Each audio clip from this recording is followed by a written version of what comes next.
Welcome back to another edition of the Weekend Rants for February 1st through 5th, 2021. I'm Cole Marcus Cash. These are my weekend rants, and I've got quite a bit to say. At number 5 this week, how do you get back up on that horse, cowboy?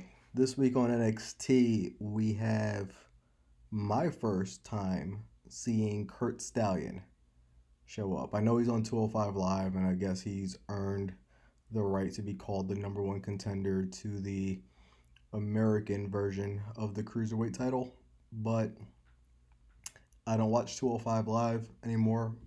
Haven't for, I couldn't even tell you how long. I've never seen him before. I'll give them credit for the video packages and things that they've done with him. Getting over that this is the Lone Star Kurt Stallion. I liked all that. I'm okay with his look to an extent. He's rather tall but lanky looking for me, so he doesn't immediately come off as a cruiserweight unless I focus in on how skinny he is, which is never really too good of a thing. But just kind of generic looking overall. Black tights, black boots, black knee pads, black forearm pads, I guess. I don't know.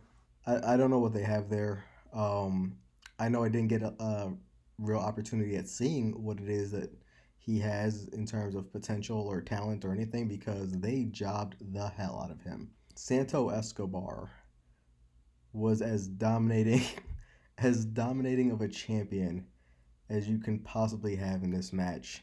They treated Kurt Stallion like a complete jobber, and I think that's a total miss.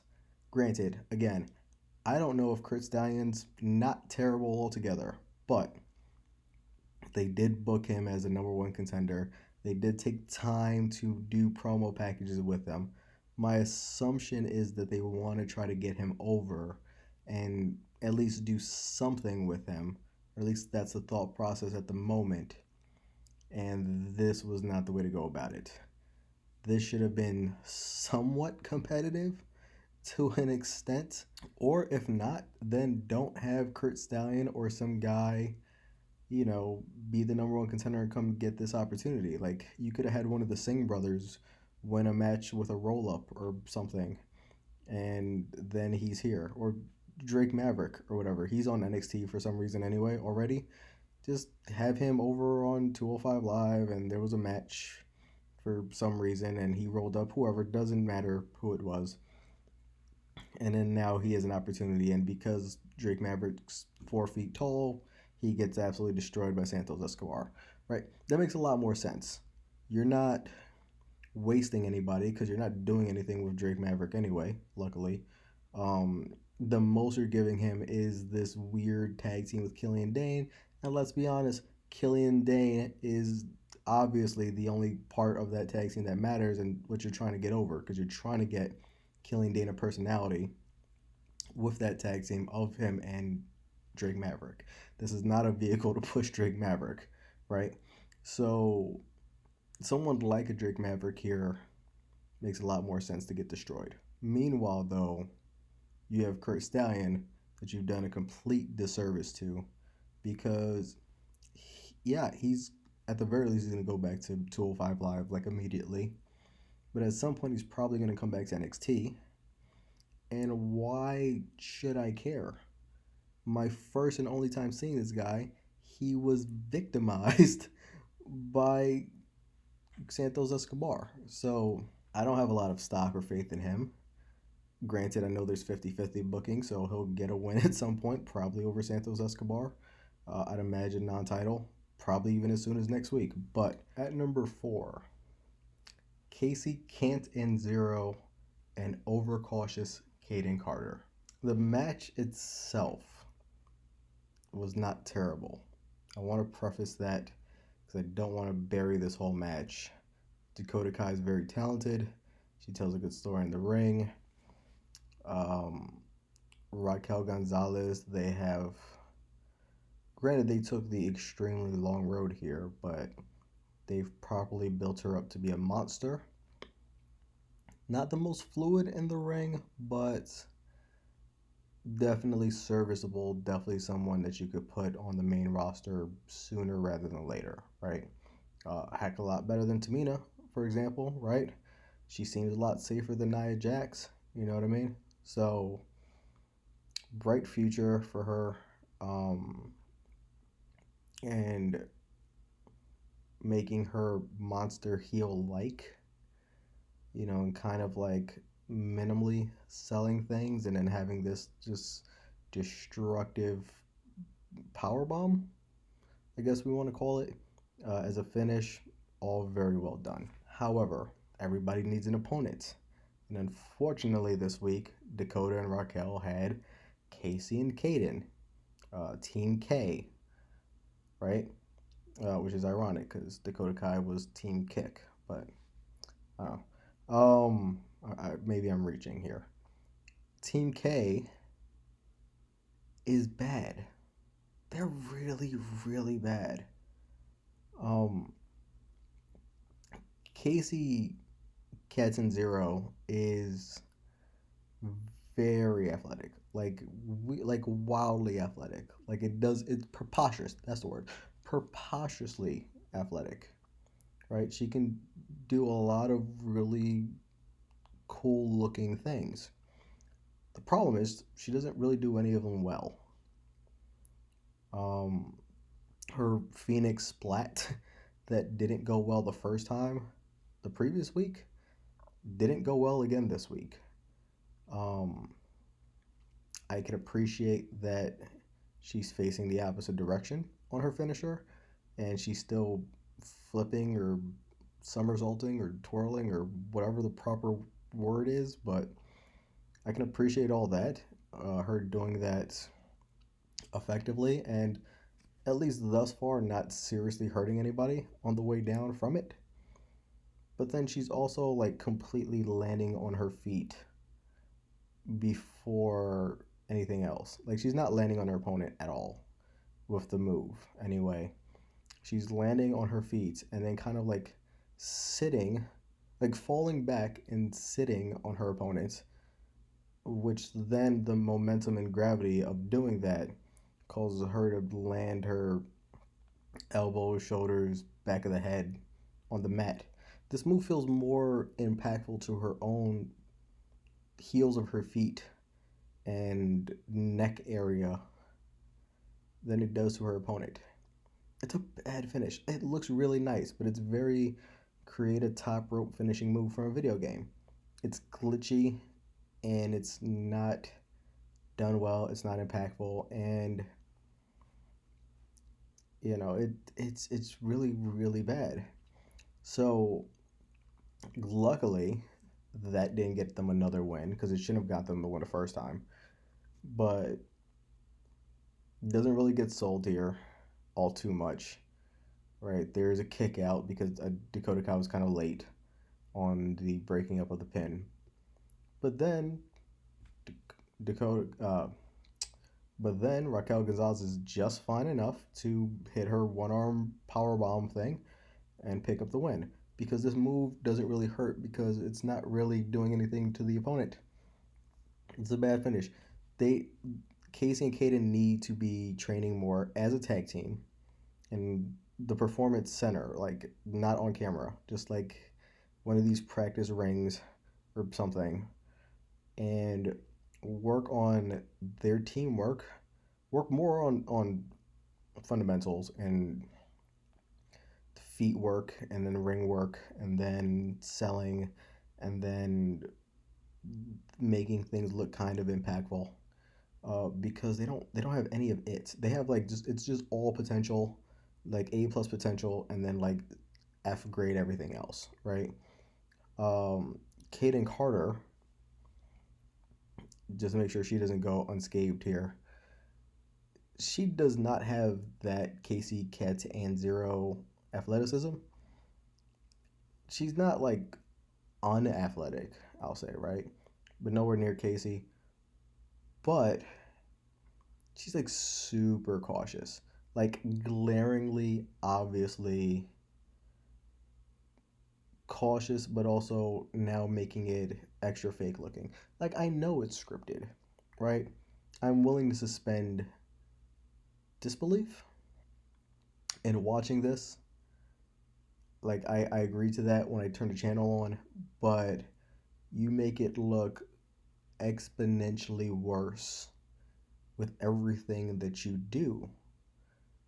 Every single move that Kaden Carter goes to deliver, there's like a stutter step, and then it's like a slow motion, and then she still misses on everything, right?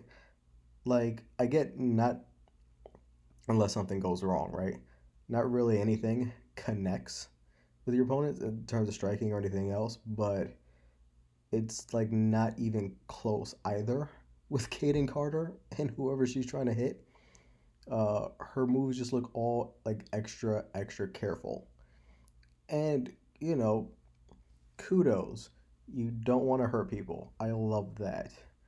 You're a safe worker. That's great. Also, one can even go further and say maybe she's aware that her job's not as safe as other people's and she needs to be extra careful, right? Cool. I'm with you on all of these things. But when you look that bad for a company that is all about a TV show and only a TV show, that's not going to help your future prospects either. She looks awful. She looks like she's still in wrestling school.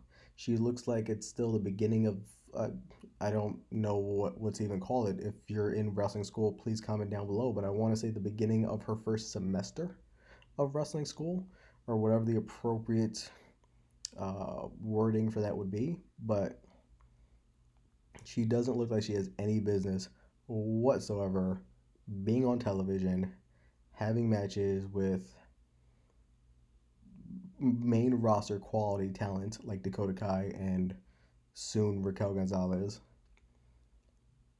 It's like she has a nice look with the braids and stuff like that, but she like they stink. They both stink, and I thought it was the similarity of their names that made them team together, but maybe it's just because somebody realized they're both just kind of bad, and before they release one or the other, just throw them on a tag team and see if they can make something work out of that before they get released together. Because I mean, I don't see them release this year and this spring cleaning around WrestleMania, but unless they significantly improve, I don't think it's that far fetched that they're gone before April of 2022. Like, that's how bad they really are. Without personality, also, which doesn't help. At number 3, on AEW's Dynamite this week, we had a Lamberjack match between the Murderhawk moron Lance Archer and the Mad King Eddie Kingston. So, last week was a phenomenal show. One of the best shows that they've maybe ever done on television for AEW. But one of the big parts of it was this leader of a faction that's a heel that you want me to take seriously because you've had him challenge for the TNT title and the AEW title already. A couple times, actually, for the AEW title. So I know you want me to take him seriously. But this guy loses every big match that he has. You can say that about most monster heels in AEW. They get built, there's a lot of hype behind them, they lose the big match, and then typically they fall off the face of the earth. Eddie Kingston manages to stick around because he has a personality, he can cut a promo. So they gave him a group, right? They gave him something to run with. But he still needs wins at some point, right? He can't just lose every big match all the time. So last week, when you have man in similar position minus the personality, Lance Archer, big man who's kind of a face now, not even really a heel. Lance Archer's kind of a face, but he still wrestles like a heel because he still gets all close up on the camera and he's still like quote unquote playing with his food which, yeah, every good guy does that, right? Every white meat babyface plays with their food in terms of wasting time with their opponent, right? Um, like even the verbiage is still heel like with Lance Archer, but you have this guy in Lance Archer who has a similar issue where he loses big matches and he needs a big win, and they're both wrestling each other, so somebody's got to lose.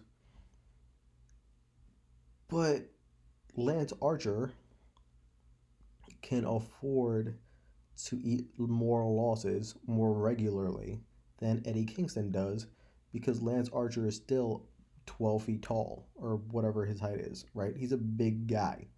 He still looks intimidating at the end of the day.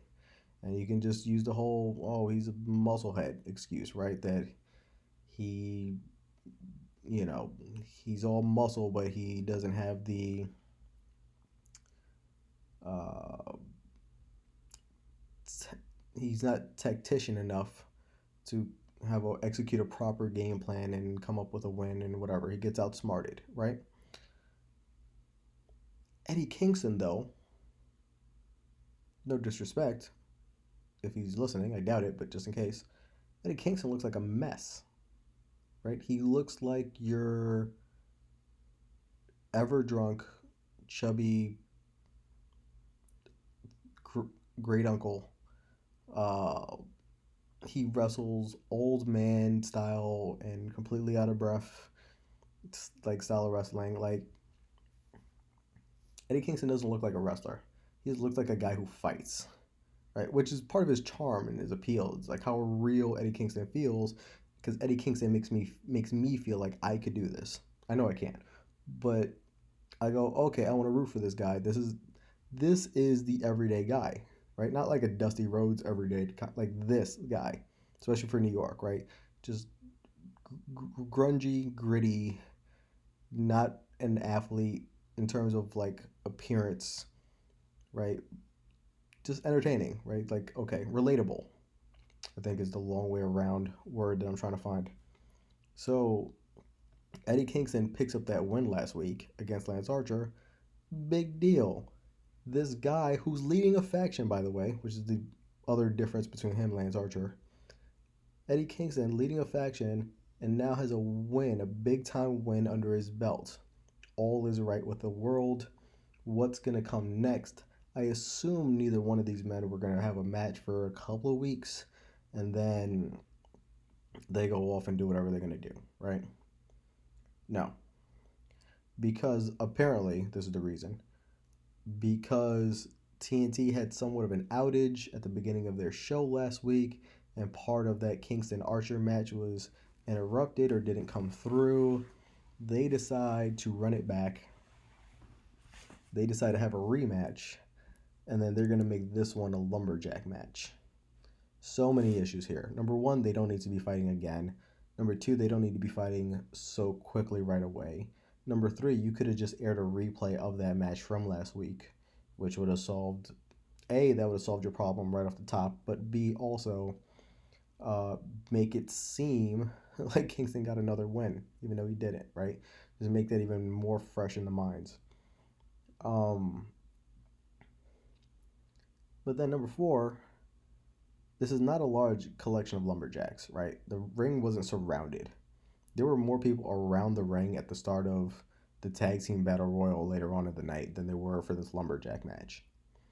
They had two handfuls of guys, and they were all bums as far as I can remember, right? The only people I even remember, which we'll get into in a second, was Peter Avalon and Cesar Bononi. And they stuck out to me the most because, for whatever reason, Peter Avalon's on television again. As bad as he is, he's on network cable television again. And as Cesar Bononi, who's an accomplice or tag team partner or whatever of Peter Avalon now, or whatever that storyline is that exists for who knows what reason. Big guy, marketable, he's like Brazilian, right? But he had some of the worst strikes I think I've ever seen. Like, I think he went for a kick and a few punches, and they were so like Jacksonville, Florida to Brazil is how far away Cesar Bononi's strikes were to whoever he was trying to hit. Right? Like they was nowhere even close. So we had low rent lumberjacks and a small amount of them. And then we had complete chicanery at the end of the match because the ref's distracted, and then 15 people jump in the ring basically, and then there's a spot where the butcher goes and tries to splash somebody through a table, so the table breaks, and which is loud, by the way, right? These are not quiet tables, right? If a table breaks, it's gonna make a noise. Um, but all these things are happening. The ref has no idea. Is completely aloof. Oh, what's going on over here? Completely the opposite direction of anything that's happening in the ring. So we get all of this goofiness out of the way, and this rationale for having these people around ringside in the first place, which they didn't need to be because this could have just been a street fight and probably would have got a lot more accomplished and would have been a lot less goofy.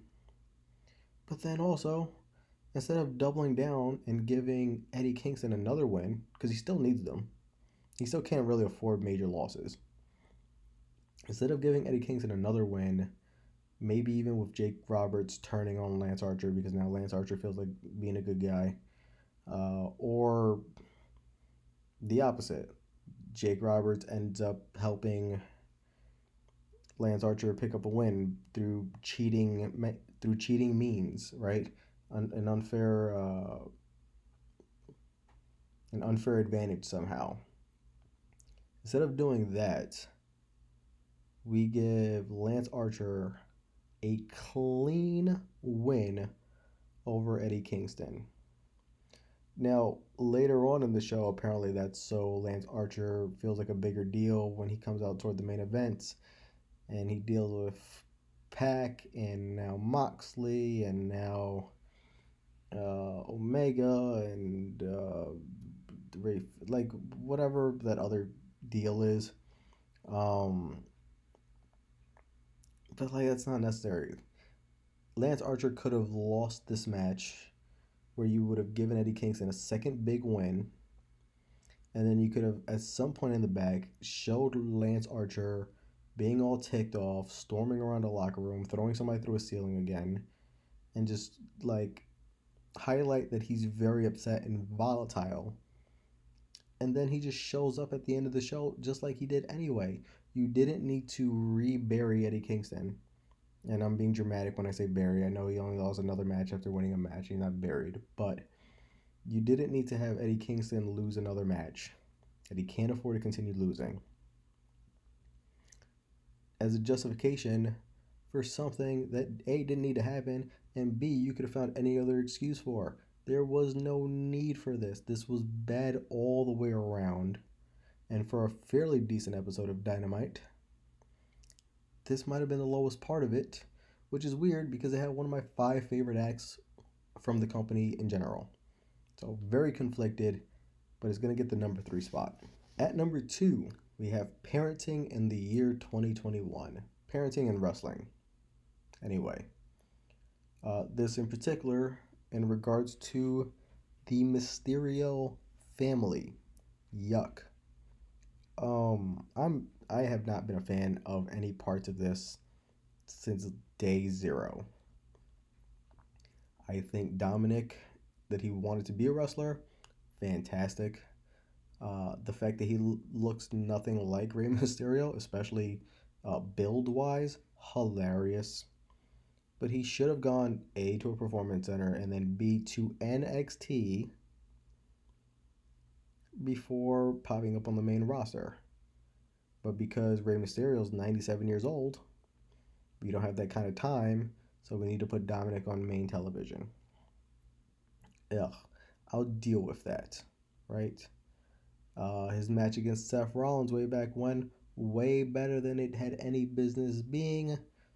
But I mean, can we see that that's more a testament than Seth Rollins than anything else? Nowadays, he has a feud, I guess we'll call it, with King Baron Corbin. Now, Corbin's not awful in the ring. He's not a ring general either. But these matches are significantly worse, right? Dominic's too tall to be wrestling Rey Mysterio's short man style. He doesn't have the charisma to try to play off any of it either. He doesn't look confident in anything that he's doing. He just seems very generic and bland. Like he has the personality of a paper bag, which doesn't help being opposite Corbin in the first place. But then now, also, for I want to say 3 months or whatever the case has been, we keep getting these random instances of the Mysterios, plural, acting heel like, but they're not heel. Or they're not pulling the trigger on them being heel. Or either one of them. Maybe one turns on the other. And so this week we have a match. Baron Corbin's going to try to beat Dominic Mysterio. Yuck, by the way, on the name. For a third week in a row. And Rey Mysterio slides up under the ring. And he grabs Baron Corbin's foot, which holds Baron Corbin on the apron. So Dominic can hit an apron 619 before he hits a frog splash and picks up a win. But that's cheating, right? And that's a heel thing. Heels are supposed to cheat, not babyface, quote unquote, self-proclaimed greatest mask luchador of all time, fan favorite of 20 years or whatever. How long has he been in WWE? On and off, right? Since he showed up on SmackDown that first time. Is that 2001, 2, 3, 4, 5, whatever it's been? 15 to 20 years. Big time babyface. I don't remember WWE ever having Rey Mysterio as a heel. Like, what are we doing? If we're going to do a heel turn, that's super weird to do it against Baron Corbin because I don't think Baron Corbin can literally do anything to be cheered. Like, his personality in life, much less the way he's portrayed as a character, like, he can save puppies and kittens from a fire live, by the way, in a real one, not a scripted one. And I don't think anyone's going to like this guy. Like, he is one of the biggest natural heels that they have, and then you're cheating to beat him. Never mind the fact that he's outnumbered again to begin with because his two knights disappeared and one of them just got fired. So I don't understand the purpose, the logic, the thought process, the end game, the execution, the narrative, how this came to be in the first place. Like I don't get any of this. All of this doesn't make sense to me. Everything is just very mismatched. This feels like they were playing general manager mode, and then these were the two characters that they had left that didn't have a match booked or a storyline booked that particular week, and they said, screw it, throw them together.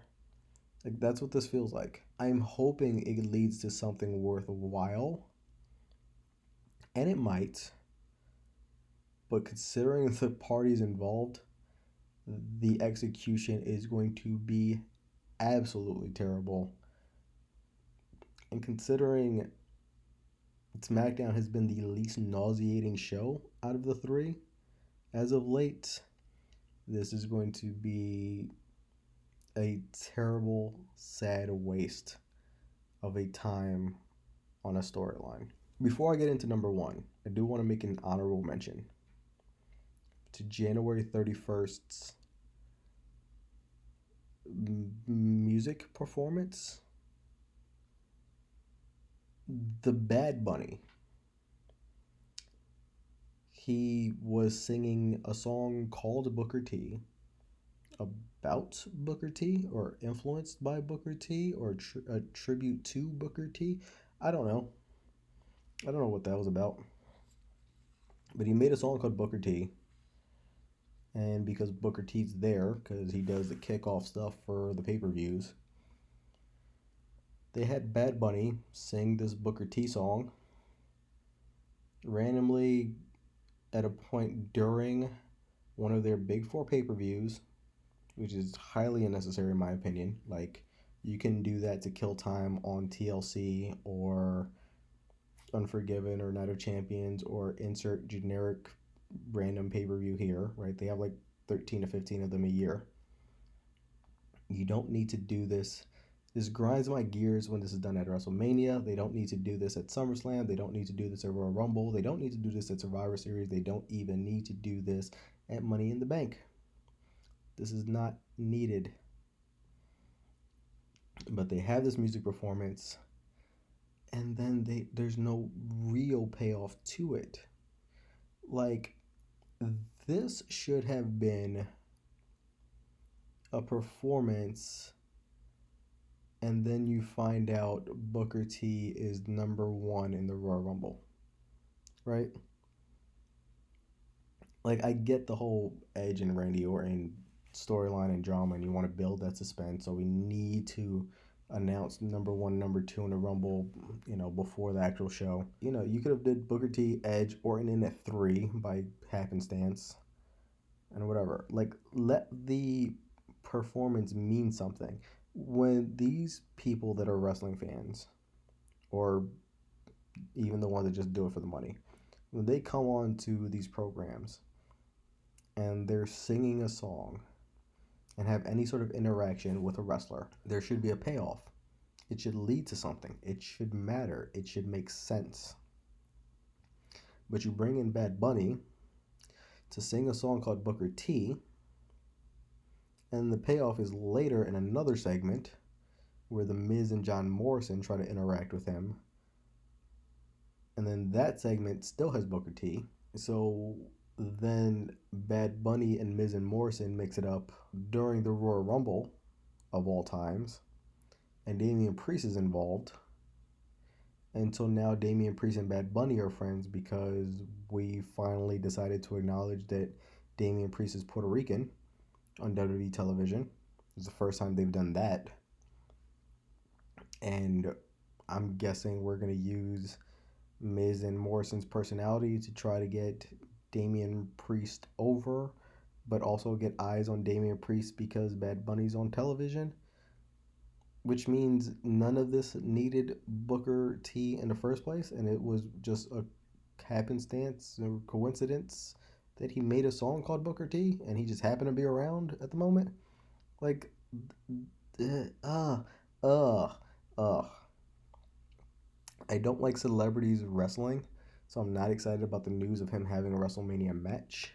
I like that he's a fan and he takes it seriously and he's trying to train or whatever. It's still going to be bad because he doesn't do this. He's still going to be, a few weeks into doing it, and then they're going to put him at WrestleMania. The only positive is that they're trying to shine a light on Damian Priest.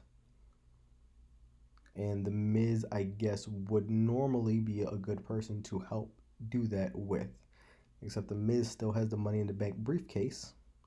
So having a feud with debuting NXT guy Damian Priest on Raw and randomly pop sensation Bad Bunny doesn't do anything with him and the briefcase and the title at all, or his frustrations in not being able to cash it in.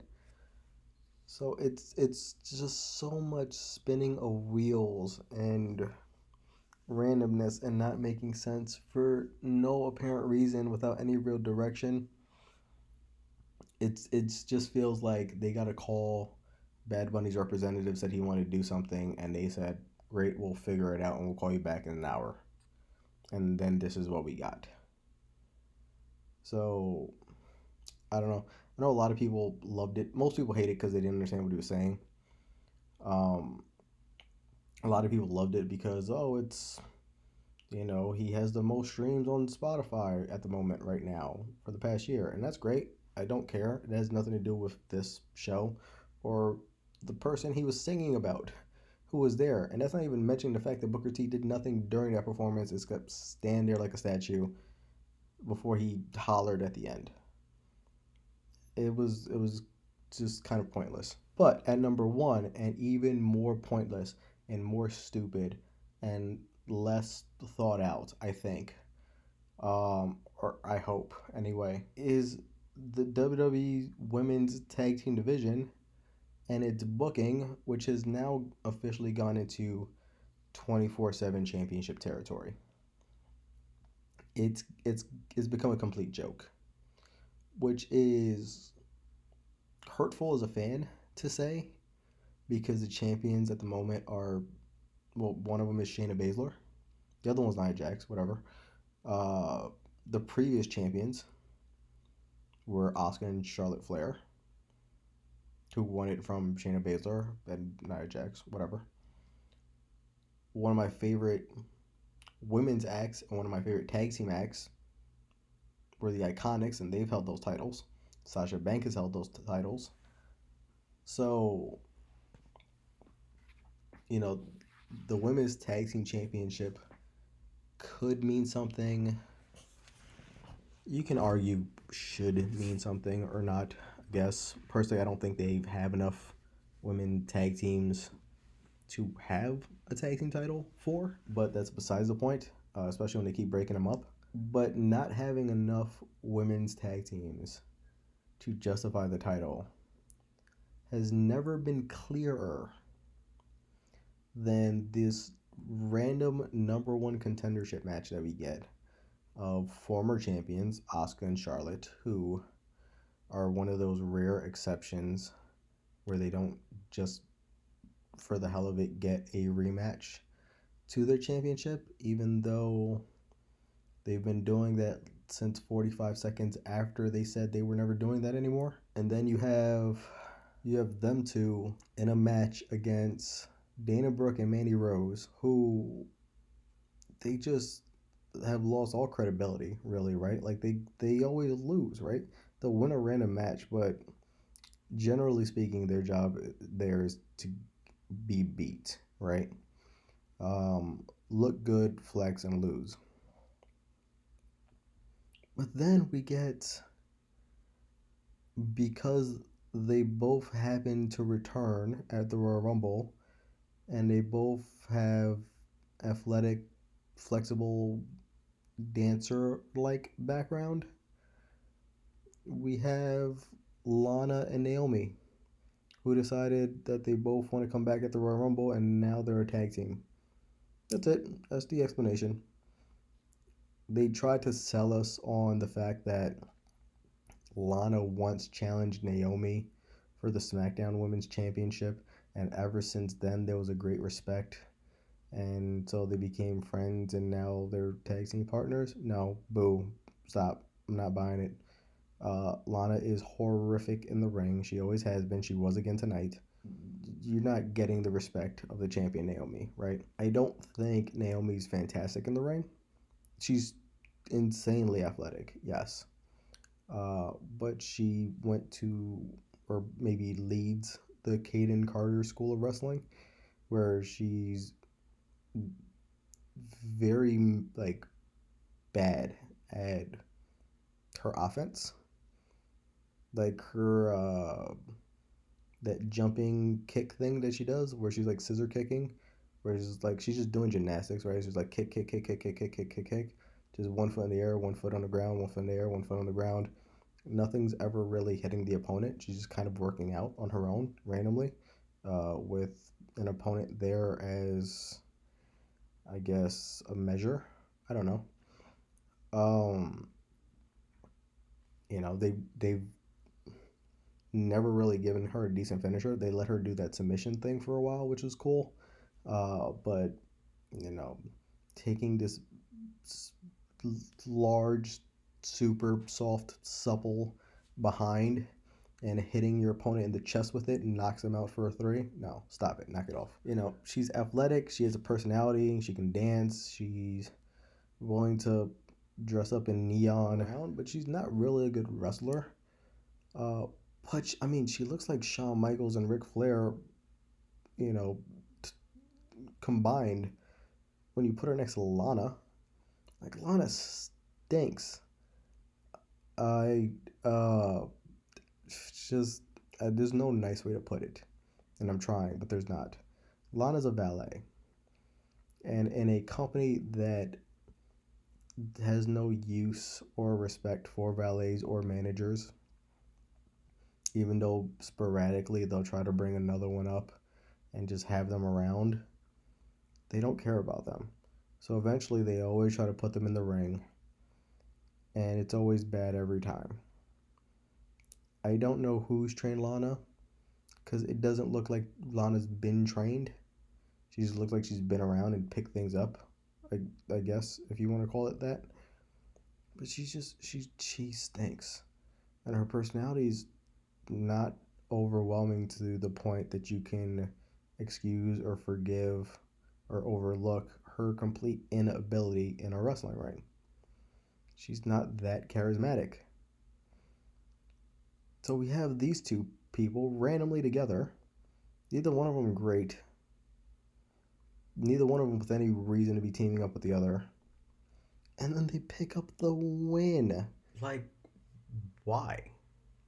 Why do you have makeshift tag team Lana and Naomi beating this, I guess, established team in Mandy Rose and Dana Brooke that you seem like you want to push? Aesthetically, I know you want to push them. What are we doing? Lana and Naomi didn't need to be in this match in the first place.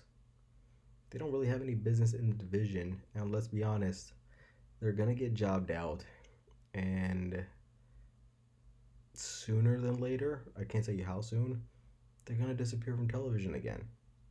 Lana first, probably, and properly so, but these are not either one of them are not people with long-term prospects.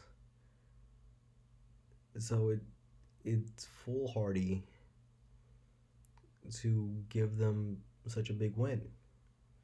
You could have run the same angle. You could have had Charlotte Flair walk out on Asuka because of Lacey Evans. I would have had Charlotte chase Lacey Evans instead of just walking away all calmly and dejected. But whatever.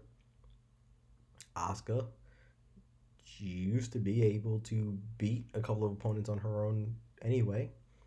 But this might be the proper way to use the word, but you've buried Asuka, which is weird because she's still actively your Raw Women's Champion, and you've buried the hell out of her. She's nowhere near as important. She doesn't seem anywhere near as dangerous. And then you're gonna give this title shot to Naomi and Lana. The champions are Shayna Baszler and Nia Jax. So that means we're gonna go back to this whole Lana being bullied by Shayna Baszler and Nia Jax storyline because we didn't get over that enough at SummerSlam and then the Royal Rumble. That's a thing again. And now we're going to lump Naomi into this also. And, I mean, you just gave the belts granted, you don't care about these titles, obviously, but you just gave the belts to Shayna Baszler and Nia Jax for their second reign just this past Sunday at the Royal Rumble. Do I even entertain the idea that you might take these titles off of Nia and Shayna and give them to Lana and Naomi? I'm shuddering to think of that, because now you have an excuse to put Lana and Naomi on SmackDown or rarely NXT, and we don't need this on multiple shows. These are two individuals who don't really need to be on television, save for sporadically. Same with Natalya, for example. Like, what are we doing here? Except hopefully, rightfully, giving an easy win to Shayna and Nia, and maybe you don't want to bury Dana and Mandy in another loss to Shayna and Nia, but you could have avoided that by not having Shayna and Nia get the title opportunity in the first place, and having that same angle where Charlotte gets distracted by Lacey in a match against Mandy and Dana, and then that tag team that you probably want to push wins the titles. We can avoid all of this messiness You can push who I know you want to push. You cannot make these two complete badasses look bad. You can have your weird old man storyline. It checks all the what seems to be in the important boxes. It just saves everybody from having to watch Lana and Naomi in the ring, particularly in what amounts to a push.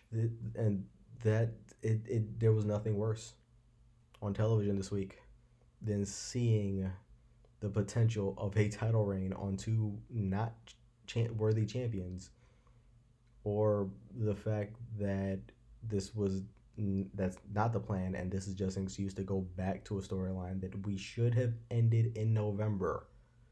We should have ended before that, actually, but a storyline we thought was over in November. Can we do something new that doesn't suck instead of doing new things that suck and old things that sucked harder every week? Last week was a great week for wrestling. There was a week where I didn't do this because I didn't have anything I hated. But they make it so hard. WWE especially. They make it so hard to be a wrestling fan. I'm going to tune in next week to see what they make me complain about again. Those are what bothered me the most.